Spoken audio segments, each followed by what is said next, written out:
rivals movies and celebrities with Scott and Kristin.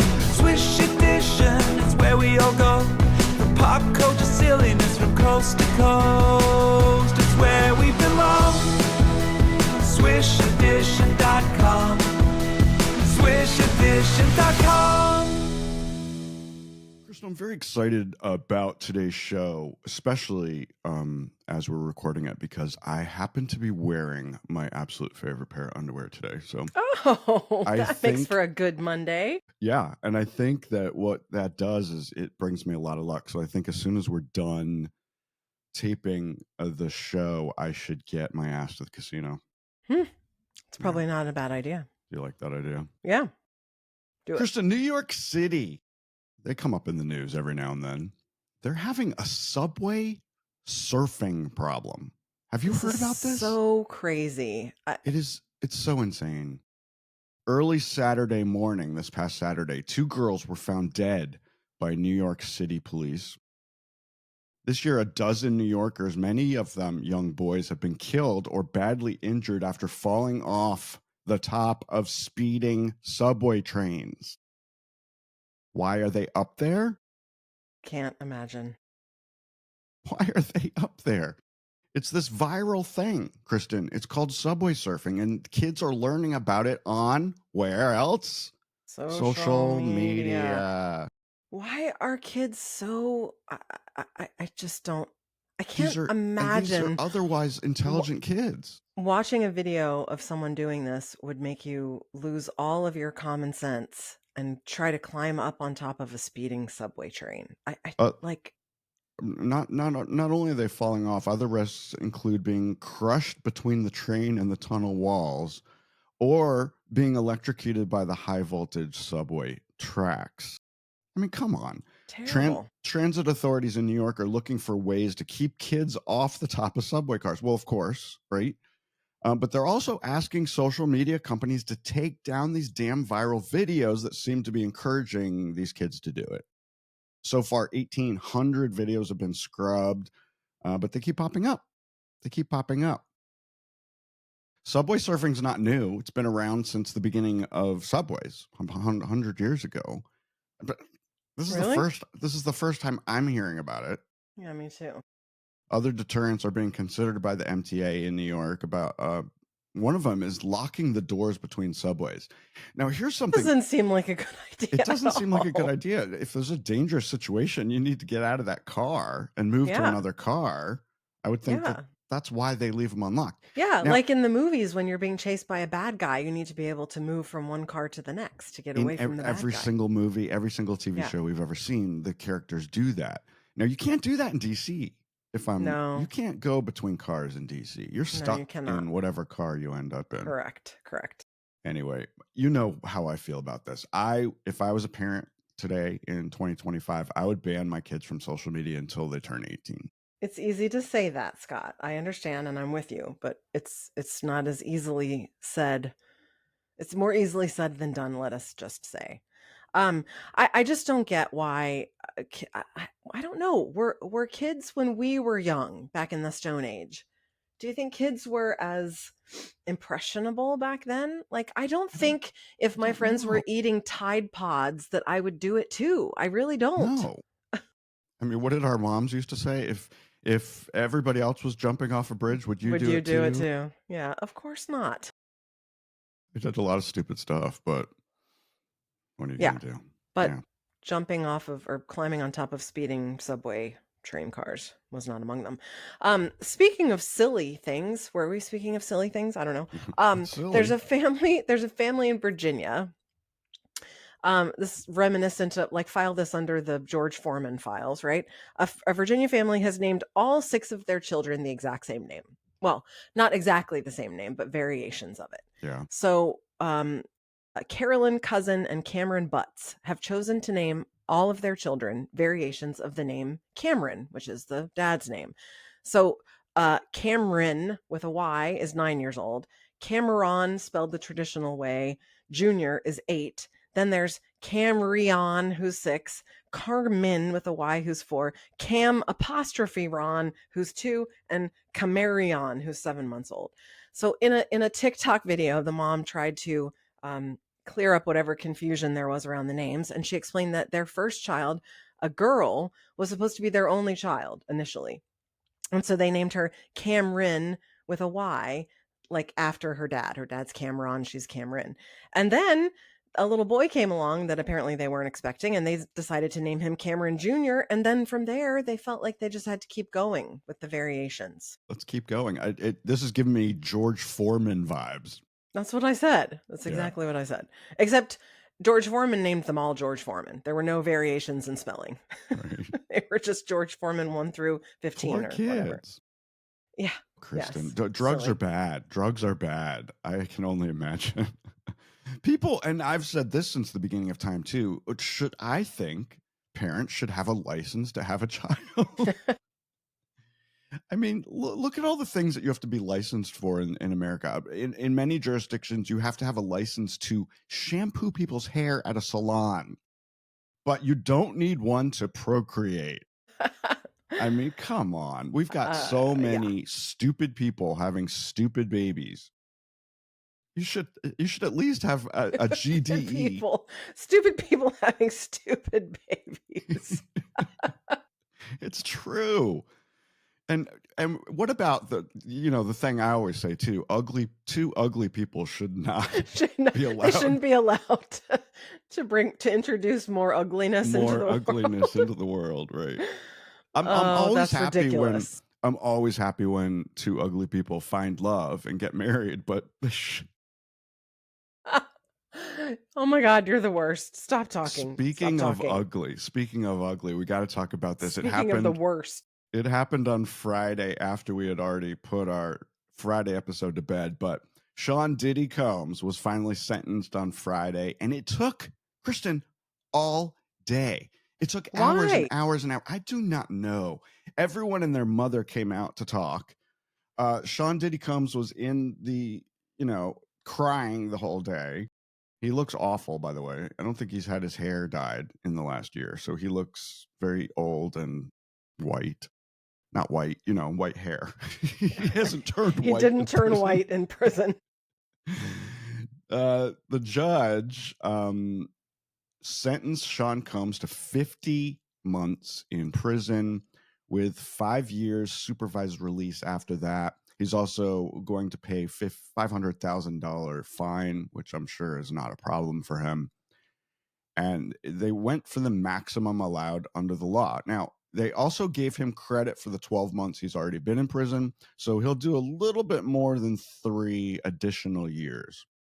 Doesn't seem like enough to me. Sex trafficking, whatever, prostitution and stuff. His pitiful plea, basically saying, but guys, I said I was sorry. It's kind of like when I say to Max, like, okay, I'm glad that you're remorseful about something that you did wrong, but that's not a magic wand. Just saying you're being sorry or being... Yeah. Yeah. And he also says he's a changed man. He's a changed man now that he's been in jail for 12 months. Well, yeah. Well, sure. I'm sure he is. Everybody changes once they get locked up and they don't have access to baby oil anymore. Ugh. Gross. In a complete departure, I went switching gears completely. You would have been so excited. Wait, first of all, I'll ask you, did you see Saturday Night Live? Scott, no, I wanted to start this whole show by saying that we have failed miserably. We have failed our tens of viewers. We have failed ourselves. I failed myself. I did not know that this was happening. How did we not know in advance that this was happening? Let me get it out and tell them what I'm talking about. The Saturday Night Live came back for their 50th season, and their first episode was this past Saturday night, and Bad Bunny hosted, and he, of course, talked about all the uproar about him going to be at the Super Bowl in February. Doja Cat was the featured musical guest. And in one of the skits, the girls from Kpop Demon Hunters did a cameo and they sang. It was pretty cool. I'm so mad I missed it, but I bet I can find a video of it on YouTube. Oh, yes, it's all over YouTube, I'm sure. It was kind of fun. Bad Bunny was in good form. I thought he was funny. Doja Cat did 2 songs. The first one was absolutely insane, and the second one was nicer. Insane I don't know. It inappropriate, was just insane? no. She's just she's kind of blended the different genres together, pop and rap and stuff, and it was just a very weird performance. Um, Actually, I was reading up on her because I didn't know a lot about Doja Cat, although I have listened to some of her songs and I do like her. I didn't realize she's pissed off a lot of people, especially her fans. She Why? lost hundreds of thousands of followers on Instagram when she said, I'm not one of those performers that get on stage and tells the entire audience that I love them because I don't know them. How do I know if I love them or not? Oh my. So people were That's not like, very well, gracious. if you don't love your fans, then bye-bye, Doja Cat. She Kinda seems crazy. very talented. I don't know She- that much about her either. She does, and she's pretty too. Pretty and talented. She can have She is. babies. I She- guess. we should write to her publicist and let her know we've given her Okay. permission. Yeah. Okay, here's a fun one. Are you ready for this? Yeah. Today is the day. Today's the day, Scott. It's a fun It's Monday. finally here. It's finally here. The first Chi-Chi's reboot restaurant is going to open today in St. Louis Park, Minnesota. So Yes. it's we've talked about this, I think, on the show since I've been back on. It's a refreshed design, but they're bringing back some of the original elements to it in terms of their design and menu items. So on the menu, the returning favorites, my all-time favorite, and what I always wanted to get from there, crispy chimichangas. I love a crispy chimichanga. Okay. I don't know any other restaurant that has ever even had them, to be honest. I think that's the only place I ever saw them on the menu. It was And I'm their sure thing. that they are completely like not authentic in any way. It's Americanized food. Yes. So crispy chimichangas, seafood enchiladas, original nachos grande, and el burro con queso are all coming back. They're including some new things such as quesabirria tacos, which of course come with a side of consomme dipping sauce, a manchego burger, which is a grilled Angus beef patty with manchego cheese, pico de gallo, avocado, and chipotle mayonnaise. That sounds yummy. Sounds good. So Chi-Chi's closed its last U.S. restaurant in 2004, Scott, if you remember back then. And last December, they announced that they had reached an agreement with Hormel Foods, who apparently owns the Chi-Chi's trademarks, to use the name and to open some future locations. Yeah, they wanted it back because they sold it when they... Yeah, and Chi-Chi's products have been in grocery stores ever since they closed their last restaurant. Sure. I don't think I went to a Chi-Chi's anywhere near 2004. I think it was like way before that, but the time I went last. I'm excited. I honestly think the last one I went to was the one in Newport News, and it was probably in the 90s. It was a long time ago. Newport News is in Virginia, by the way, and that's where Alec Baldwin is from. Did you know what? That? Alec the Baldwin, Baldwins? The Baldwin brothers grew up in Newport News. No, they did not. They did so, and that's where our good friend Monica lives, and she ran into one of the Baldwin brothers at a store. How did I not know that? You're an idiot. I don't know. You can't know everything, Kristin. Sure you can. No one person can know everything. Only God. I come close. Hey, I listened to Taylor Swift's entire album, the 12th studio album, The Life of a Showgirl. I listened to it on Friday when it came out. And it's pretty good. It's pretty good. But my friend Missy disagrees with me when I told her that I didn't hear any big like blockbuster hits on it. No? She said, "Oh, there's lots of hits on it. You just wait and see. You just wait and see." That said, it sold more than 3 million copies on Friday alone. It's probably the number one streaming album on Apple Music, I bet. Now, there's a track. Have you listened? Did you listen? I haven't listened, but I saw the lyrics because there's some controversy, which I was going to mention. It's not really it's a controversy just because it's fun, and she won't admit it. But there's a track on it called Wood, WOOD, where she talks about reaching new heights of manhood, which of course is a nod to Kelce's penis, everyone believes. Travis Kelce, her fiance, we're talking about. Her fiance. Yeah.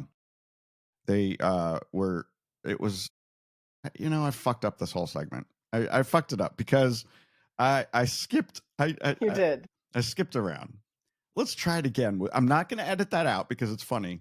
I'm going to leave it in, and I'm going to say In the track Wood, WOOD, Swift talks about reaching new heights of manhood, which of course is a nod to her fiance Travis Kelce's podcast. There you go. Which he hosts with his brother.